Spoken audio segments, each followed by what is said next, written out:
Jackson Slate dives into the blue hole for gold, but awakens a monstrous Poseidon Rex. With a gangster's wrath and an aerial assault looming, can he destroy the beast and its deadly eggs before it dominates the seas?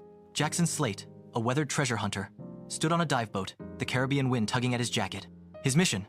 Retrieve Spanish gold from the blue hole, a vast sinkhole off Ambergris Key, to settle a debt with gangster Tariq.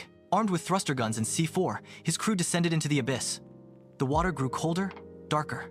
As Jackson planted charges, an explosion shook the seafloor. His team vanished in a swirl of bubbles, leaving him for dead. Hours later, Jackson awoke on a boat, gasping.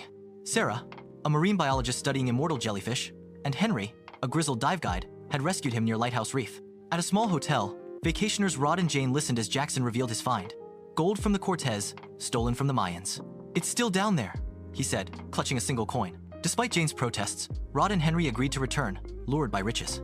Sarah, driven by curiosity, joined them. Tariq's men, furious at Jackson's supposed betrayal, closed in. At the blue hole, the group found shattered boats, blood staining the water. No survivors. The Coast Guard intercepted them, suspicious. "Something big did this," the officer warned. Jackson admitted his crew had detonated charges early, abandoning him. Sarah frowned.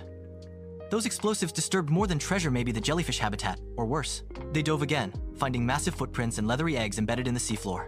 "Dinosaur prints," Sarah whispered, heart pounding. They retrieved an egg, escaping as the water churned violently. In Sarah's lab, the egg hatched a vicious, flippered reptile, Poseidon Rex, king of the sea.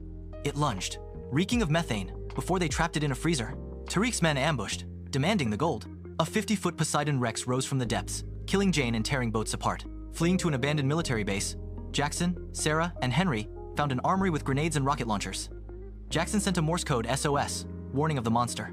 The military responded. An aerial assault would level the island in 20 minutes. Jackson distracted the beast, luring it toward the coast while Sarah and Henry fueled a two-seater plane in a rusted hangar. Jets roared overhead, locking onto Jackson's signal. Bombs rained down, and the creature sank beneath the waves. On the mainland, Jackson, Sarah, and Henry caught their breath. "The gold's still out there," Jackson said, eyes glinting. "But those eggs, they can't hatch," Sarah nodded, her mind on the blue hole's secrets. The ocean whispered of ancient dangers, a reminder that some treasures were too deadly to claim. They walked away, vowing to return, not for gold, but to end the terror lurking below.